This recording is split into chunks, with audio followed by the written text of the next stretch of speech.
Hey guys, welcome back to episode 2 of Fighting Brainrot, reclaiming critical thinking from the bottom of your feet to stop existing and start living. Today we are diving straight into one of the most uncomfortable, brilliant, and terrifyingly relevant books ever written in my opinion, 1984 by George Orwell. If you thought last week's introduction to Brainrot was intense, get ready because today we are looking at the ultimate worst case scenario of what happens when a society completely gives up its duty, because I consider it a duty, to think deeply.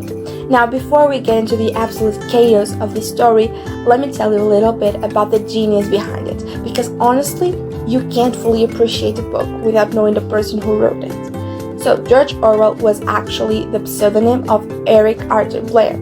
He was born in 1903 in British India, moved to England when he was just 2 years old, and unfortunately passed away at the young age of 46 from tuberculosis.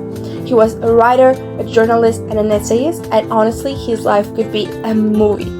Even though he attended the prestigious Eton College, he didn't go to university. Instead, he joined the Indian Imperial Police in Burma in 1922. But guess what? He ended up resigning because he completely refused to cooperate with the oppression of the local people. An intense experience, if you dare to say, that actually inspired his book Burmese Days. As a way of redemption and trying to truly understand the working class, he literally lived on the streets, wore rags, and washed dishes in the slums of London and Paris. He wanted to experience poverty in first hand, not just write about it in a comfortable desk. Eric adopted his pseudonym in 1933 just so he wouldn't embarrass his family with his lifestyle choices. Talk about an independent spirit, if you dare to say so. His entire legacy is defined by his fierce, unwavering fight against totalitarian regimes and mass surveillance. In 1936, he even traveled to Spain to physically fight against fascism in Spain's civil war, getting shot in the throat by a sniper and barely surviving. And what is magical about him is that he used that experience on his book Homage to Catalonia. He also wrote Animal Farm in 1945, which is where the famous quote comes from: all animals are equal, but some animals are more equal than others. But let's be real, it is impossible to deny that 1984, published in 1949 as a futuristic dystopia, is his most renowned masterpiece.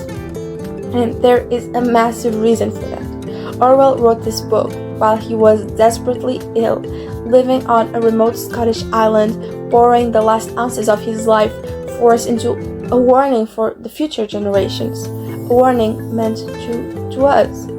And to really understand this book, you have to imagine living in Winston Smith's shoes. Imagine sitting on the floor of your room, hiding from the walls. You are holding a secret diary you bought in a sketchy antique shop, and you're terrified. Your heart is pounding so loud, you're scared the walls can hear it. And you ask yourself, who am I even writing this diary for? If you write for the future, how do you know the future will even exist? Just the act of opening that blank book and putting pen to paper is the death sentence. If the telescreen saw you, and trust me, it sees absolutely everything, you would be vaporized. You would become an unperson, erased from every document as if you were never even born. Welcome to London, the shift city of Airstrip 1 and the superstate of Oceania. The world in 1984 is locked in a permanent, endless global war between three major powers: Oceania, Eurasia, and Eastasia. The party dominates every single aspect of life, ruling from 4 massive white concrete pyramids that completely tower over the decaying, bombed-out ruins of London. And these pyramids are where the truth goes to die. First, there is the Ministry of Truth, which is where Winston works. Their actual duty is to constantly rewrite history. They alter old newspapers, books, photographs, and public records so that the party and its mysterious leader, Big Brother, are never, ever wrong. If the party predicts to output the books it will be 100 million pairs and it turns out to be 50 million, Winston's job is to rewrite the past prediction so it matches the current reality. History is a moving target, completely erased every single day. Then you have the Ministry of Peace, which handles the endless war. The Ministry of Love is the most terrifying one of all. It has no windows, it is guarded by barbed wire and hidden machine guns nests. Nobody knows its true size, and it's where they maintain law and order through brutal psychological torture. Finally, there's the Ministry of Plenty, which is responsible for running an economy of artificial scarcity, keeping the population hungry, desperate, and completely dependent on the state for basic rations like low-quality gin and synthetic chocolates. In this world, there are technically no laws, which makes it even scarier because you never truly know when you're breaking one. Instead, there is the thought police. In every single room, a metal plate called a telescreen constantly broadcasts propaganda, military marches, and fabricated economic statistics, while simultaneously listening to your every move, your every side, and even every single face twitch. A simple look of disbelief or a dream where you mutter a rebellious word is considered thought crime. You are forced to smile when they tell you to hate. You have to scream during the daily 2 minutes of hate against the political scapegoat Emmanuel Goldston, and you are forced to love Big Brother. His face is everywhere, on posters, on coins, on the back of telescreens, with those creepy eyes painted that literally follow you wherever you go, stamped with the caption, Big Brother is watching you. Like, imagine that reality. It's so scary. On top of that, the party is implementing Newspeak, a heavily restricted language that is actively eliminating words from the dictionary every single day. They aren't adding words, they are destroying them. The ultimate goal of Newspeak is to make critical thinking completely impossible, because people won't even have the vocabulary to express a rebellious thought. How can you conceptualize freedom if the word for freedom is no longer existing? The standard logic of the world is double thinking, which allows a person to hold two contradictory beliefs in their mind simultaneously and accept both of them. It's the ultimate mental gymnastics. You can see this beautifully, or rather terrifyingly, in the party's official slogans. War is peace, freedom is slavery, ignorance is strength. Take your time to listen to this. War is peace, freedom is slavery, ignorance is strength. The entire society is divided into three distinct groups. You have the inner party, which represents the elite who actually run the government and enjoy luxurious life like real coffee and wine. Then there's the outer party, people like Winston who live in a state of monitored misery, constant paranoia and absolute conformity. And finally, there are the proles. The proles are the working class masses living in the slums. The party doesn't even consider them relevant enough to watch or indoctrinate, leaving them to deal with poverty, luxuries, and heavy labor, operating under the insulting party slogan, "Proles and animals are free."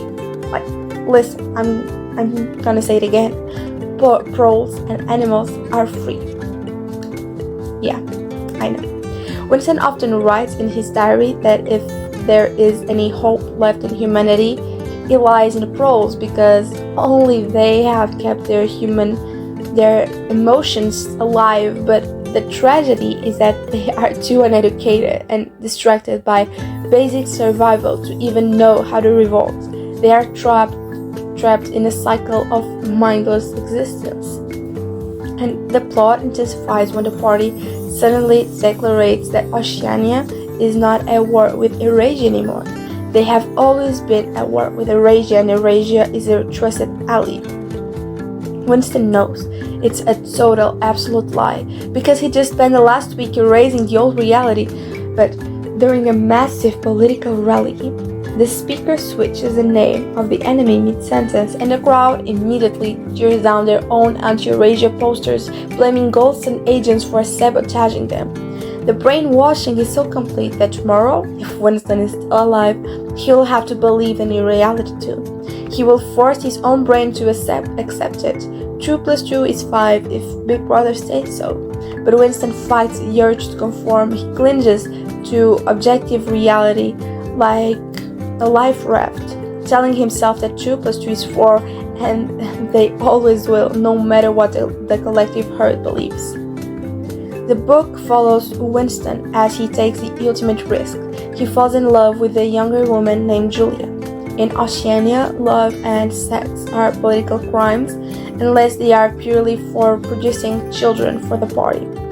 Desire itself is a treason. Together, they find a temporary sanctuary in a hidden room above a junk shop, creating a beautiful, fragile oasis of humanity. They join a secret resistance group called the Brotherhood, led by a mysterious inner party member named O'Brien, but in the heartbreaking twist, they are betrayed. The antique shop owner was a member of the thought police all along, and a hidden telescreen was watching them behind a painting the entire time. They are dragged to the Ministry of Love, and this is where the book transitions from a political thriller into a deep psychological horror.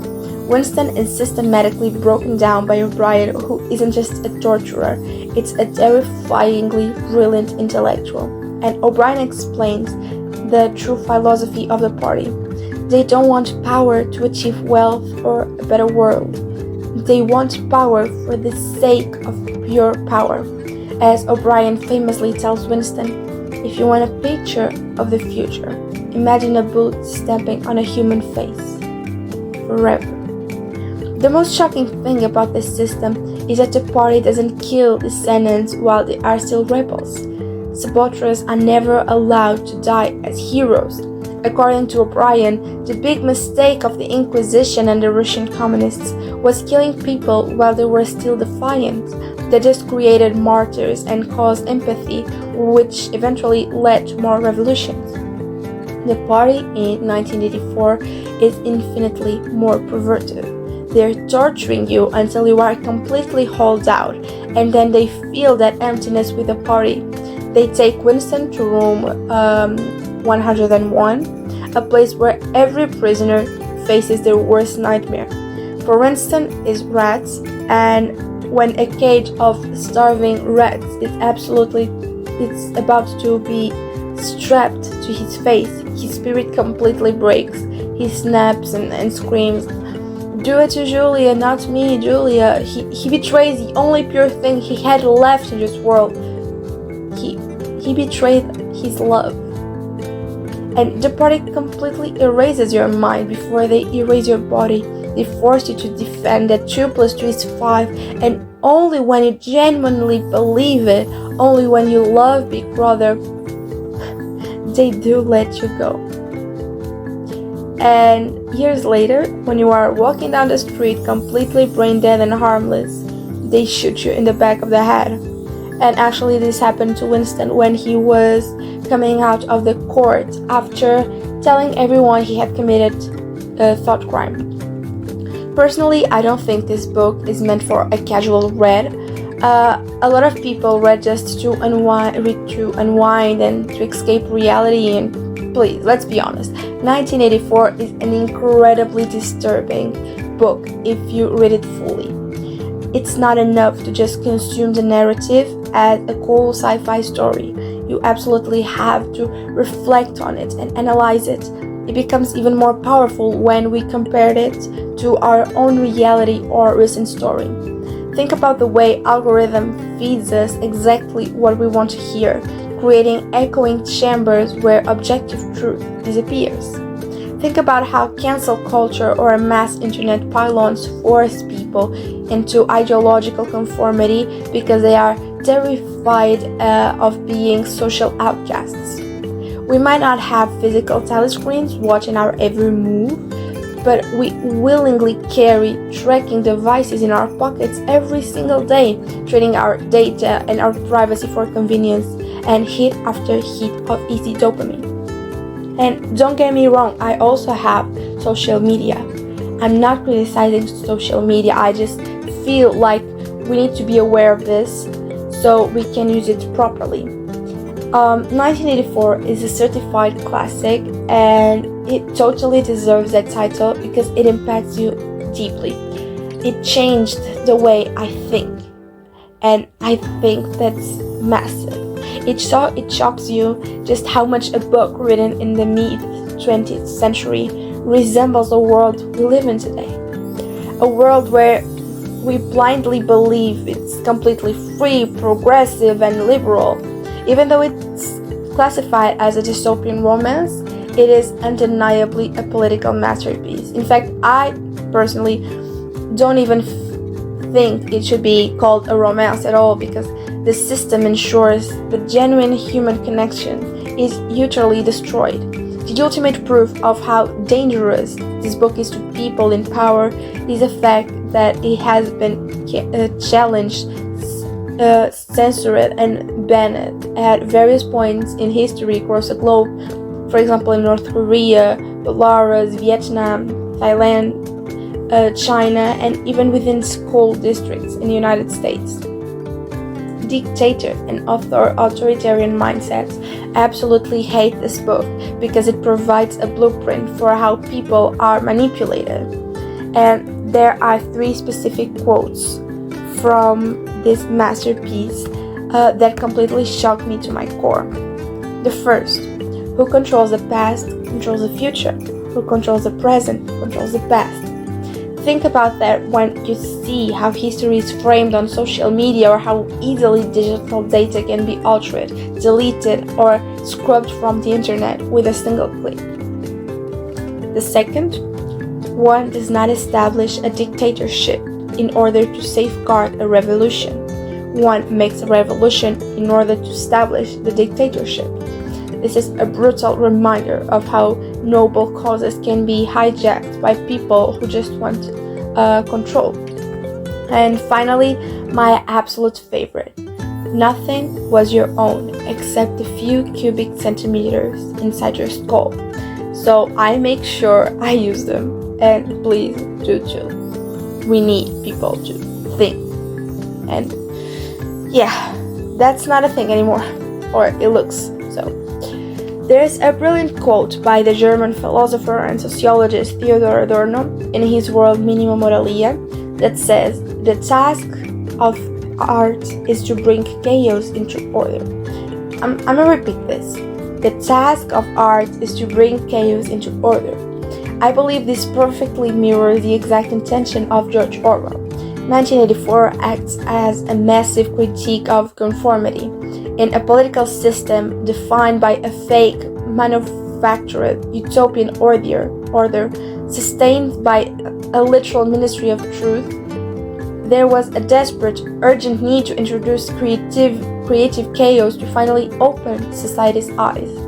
Art shouldn't just make us feel cozy, it should disrupt our comfort zones, make us question the status quo.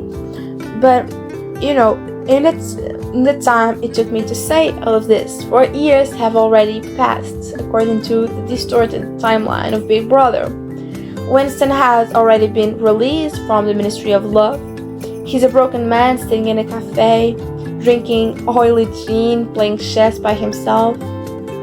He looks up at a poster of Big Brother on the wall.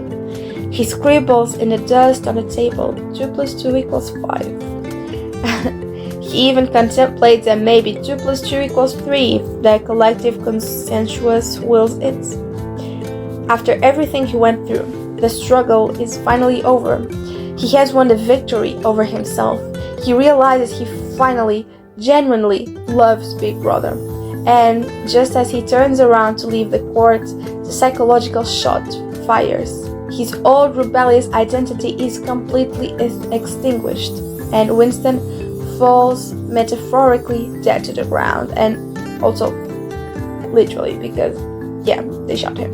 But it was not just the shot itself, it was the metaphor behind it. And the system didn't just kill him, they defeated his soul. Brainrot wants us to switch off our minds, to second screen our way through life and to accept whatever pre-shoot narrative is handed to us through a 5-second viral clip. I'm sorry, for example.